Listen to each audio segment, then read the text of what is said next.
Hello there everybody, Sam's Trains here and welcome back to the railway. Today I'm looking at some brand new tankers from Walthers.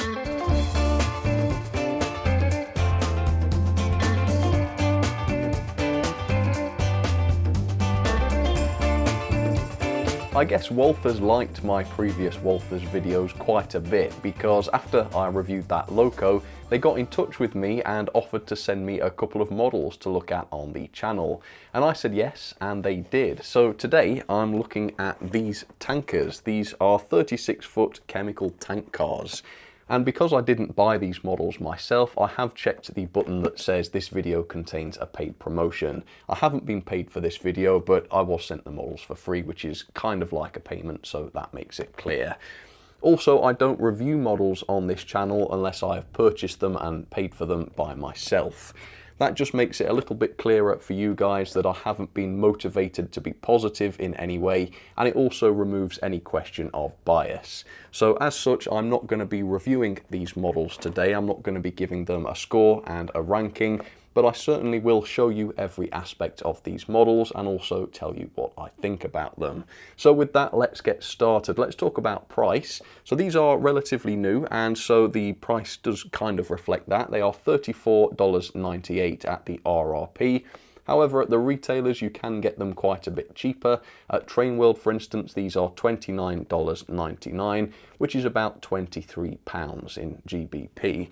That doesn't seem too bad. If I give you a bit of a price comparison, a sort of similar sized wagon from Athern, for instance, can cost $52.99 at the retailers. A Rapido tanker costs $46.99 at Train World. Although these Walthers tankers are not the cheapest around, I managed to find a similar sized Bachmann tanker for a little bit less, $26.99.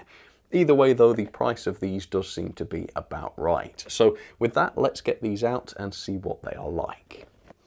So I want to start by saying a massive thank you to Walthers for enjoying my previous video and being kind enough to send these over to make this video possible. I'm hoping then that these Walthers mainline wagons are going to be a lot like the Walthers mainline loco I looked at, i.e. it was very reasonably priced yet had a moderate level of detail and high quality too. I would say these already have the reasonable price, but we need to find out what the quality and the detail is like. So with that, let's start off with this one and let me show you the end of the box. So this is a 36-foot chemical tank car. It is the Vulcan Chemical GATX number 33763 version, and the product code there is 910-48019. And we have got two different tankers here, and they both look to be in very interesting liveries, which is one thing I like a lot about tankers. Yeah, you get some quite interesting and varied liveries on them. So let's pull this out, see what you get in the box beside the tanker, if anything.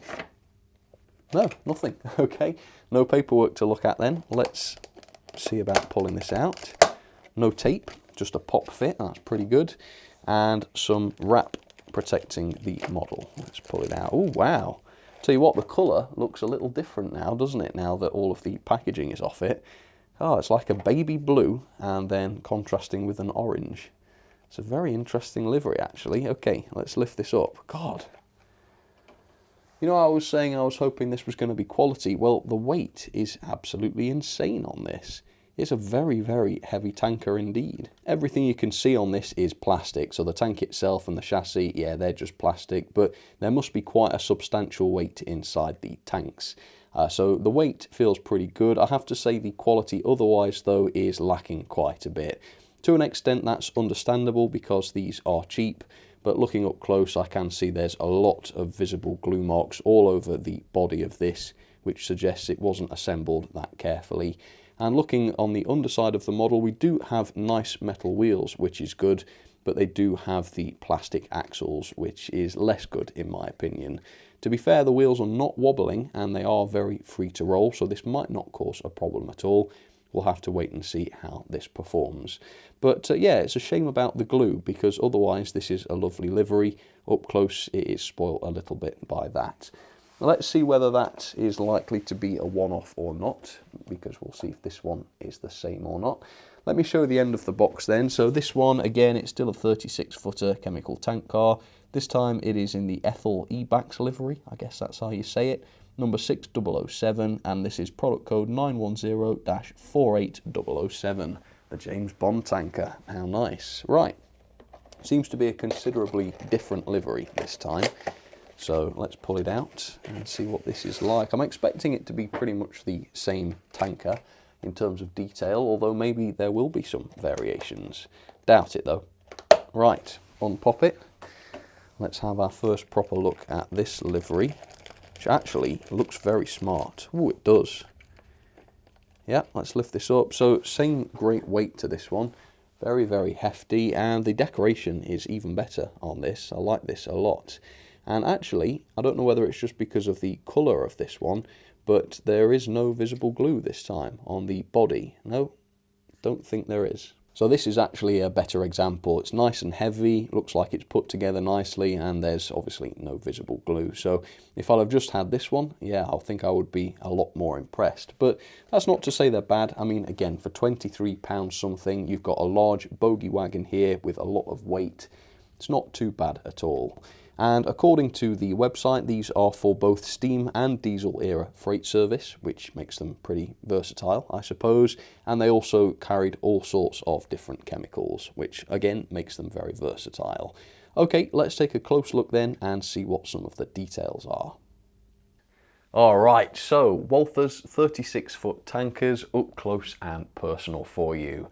Let's talk about the good to start with. Well, first of all, they are relatively well detailed yet cheap. So for modelers on a budget who are perhaps willing to sacrifice a little bit of quality to get a good value model, I would say these are absolutely perfect.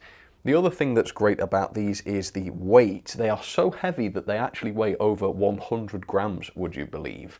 Seems almost unbelievable given their size, but yeah, 105 grams. That's actually 20 grams heavier than the much larger Dapol Silver Bullet tanker from over here in the UK, which only weighs 85 grams. Yeah, that is quite a surprise. There's a lot of weight inside this thing. I think the other thing that's quite impressive, especially given the price, is the level of detail. There's quite a lot going on here. I particularly like this top section with the great texture on that walkway. I don't think any of this is made of metal. I think it is a moulded plastic piece, but there is some great detail in that moulding. You've also got a separately fitted wire handrail going around the outside, separately fitted turning wheel also on a wire piece. Lots of riveting on the chassis, which doesn't look too bad actually. Perhaps not that great up close, but it is absolutely fine.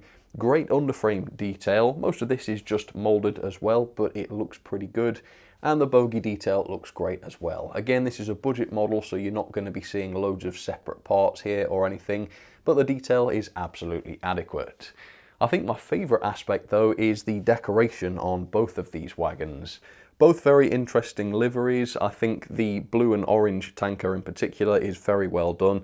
The transitions between the different colours are very clean and excellent.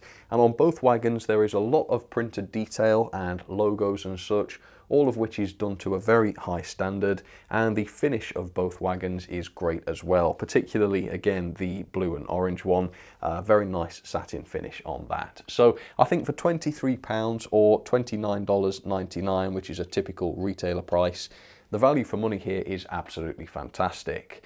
What's not so good then? Well, obviously it is the quality. First of all, the plastic sole bar or running plate on these is inclined to warp a little bit. If I put my ruler up, you can see at the ends, yeah, that it does warp away from the ruler. That is true of both of these tankers on both sides, so I can say with some confidence that that is a relatively widespread issue, unless I got extremely unlucky. The other thing is the visible glue. On this grey tanker, it's not too bad. I can just see a little bit on the running plate here and there. On the other one though, I don't know whether it's just because of the brighter colours, but there's a lot more visible glue on this. Yes, on the running plate, but also on the lower body as well. Yeah, that's a real shame because there's been a lot of care put into the assembly of these, except for the glue, which is quite all over the place, unfortunately. So I think it's a classic case of you do get what you pay for. You do get quite a lot for your money, I think. It's a well-detailed model with a lot of weight to it. But there is a catch, and that catch is that the quality is a little bit hit and miss. It's not terrible quality, it's not dropping to pieces or anything, but I think it's fair to say I certainly have seen better. The couplings though do seem to be high quality. They are metal couplings, which is unexpected because usually these budget models have plastic couplings, at least from other brands. These are metal, which is good. They are sprung, although in one direction of the spring they do struggle to return to the center occasionally. So we'll just have to see how those run. But yeah, overall I think for the money, absolutely fine. For the more serious modeler, this might be one to avoid because you can get higher quality models elsewhere. But I think as a budget offering, these seem to be just the job. That's if they work properly though. I'm still going to be doing the full testing even though this isn't a review because I think you deserve to know whether these are actually worth buying or not. So let's get on with that.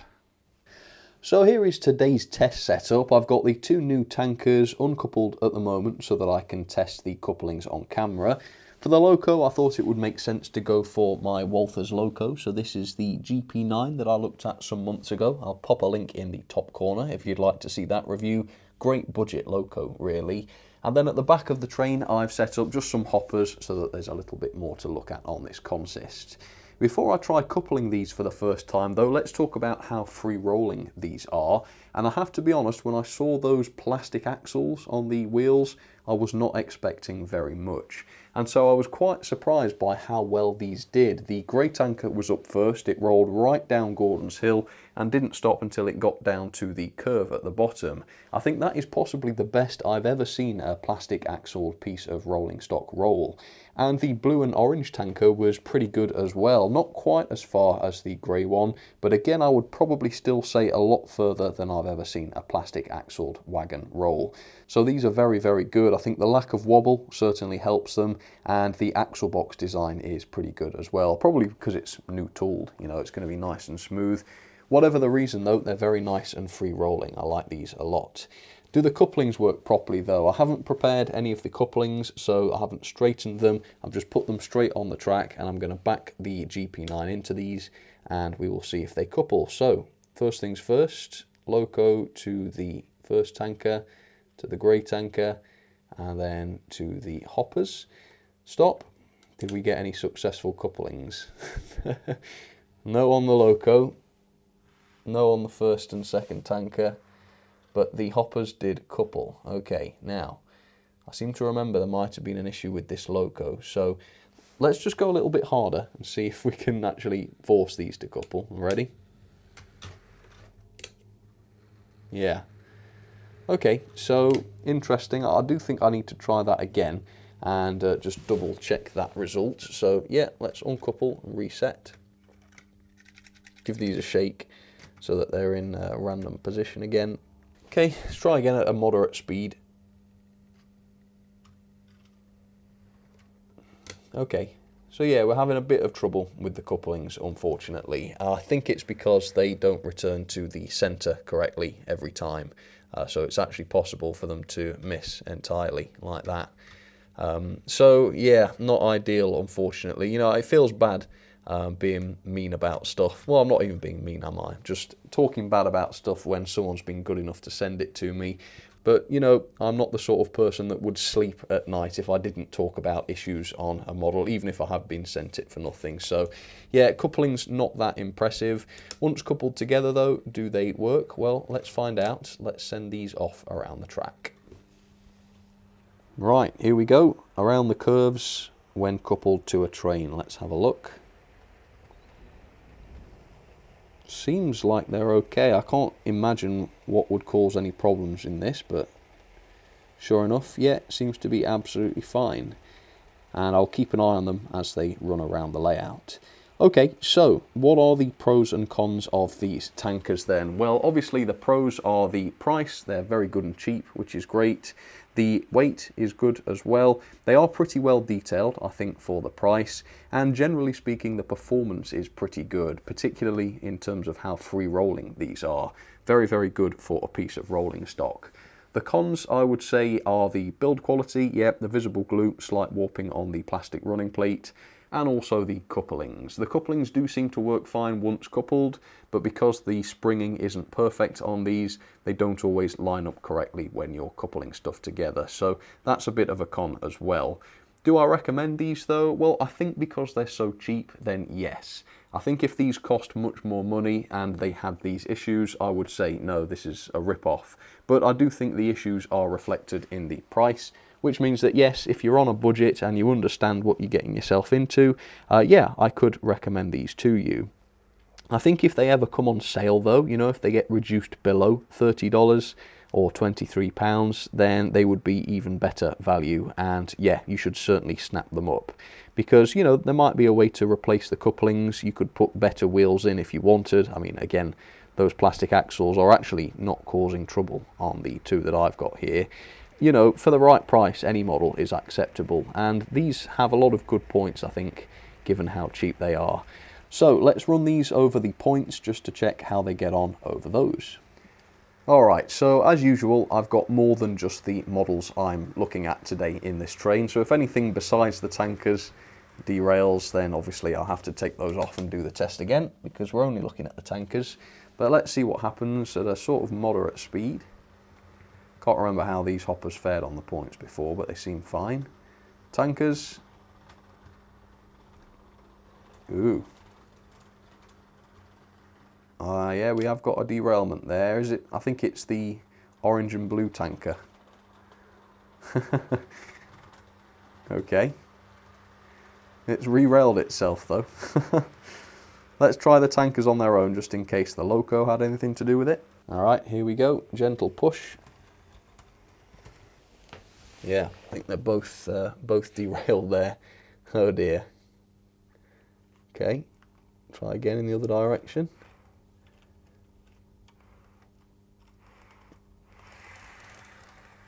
Yeah, they're okay in that direction. Yeah, just quite reliably derailing in that direction. Interesting. Other points? No, no such issue on those. Oh, got out of reach. Okay, so they seem to be okay for the most part. Let's do them individually. Yeah, straight off. Other one. And that one is off as well. Yeah, so they don't like points either. That's not great, is it? On further inspection, I suspect it could be the gauge that's to blame for those issues. Most wagons that work properly over points are gauged just below the standard at 14.3 or something around there, the standard being 14.4. I think again because of those plastic axles we've got a little bit of unreliability in the gauging, because some of them are gauged at 14.3 to 14.4. Few of the axles though are over at 14.5, which means that they are going to be quite tight on the rails. I wouldn't expect to see derailments due to such a small amount of over-gauging, but you know, the bogies are nice and loose and yet we are still seeing derailments, so I guess I will put it down to that because I've got no better ideas. So yeah, I think there's good in these wagons for sure. I've talked about what that is, but there are also some issues, so please do bear those in mind before you make a purchase. I do want to say though, thank you very much to Walthers for sending these over to me. I don't know whether they will want to send me anything else after this, but honesty is paramount. I'm never going to be covering up issues if I discover them. So I will pop a link in the description if you're interested. I'll pop a link to Walthers' website since they were good enough to send these to me, but I'll also include a link to Train World as well, where you can get these for the lower price of around $30. I do think if they come on special, they will be even better value, and that's probably when you should act if you want to. Otherwise, yeah, there are some issues. The coupling's not perfect, not great over points. Slight warping, visible glue, you know, I've talked about this several times now, so you know the drill. Yeah, there are reasons to avoid this if you are so inclined. So please let me know down in the comments what you think. And because I haven't given these a rating and a ranking today, given that this is not a review, how would you have rated them? What grade would you give them? I'd be interested to know. For now though, thank you so much for watching, and I will see you soon for a review, hopefully. Yeah, got lots more of those planned. So I'll see you next time for one of those. All right, cheers everybody. You take care.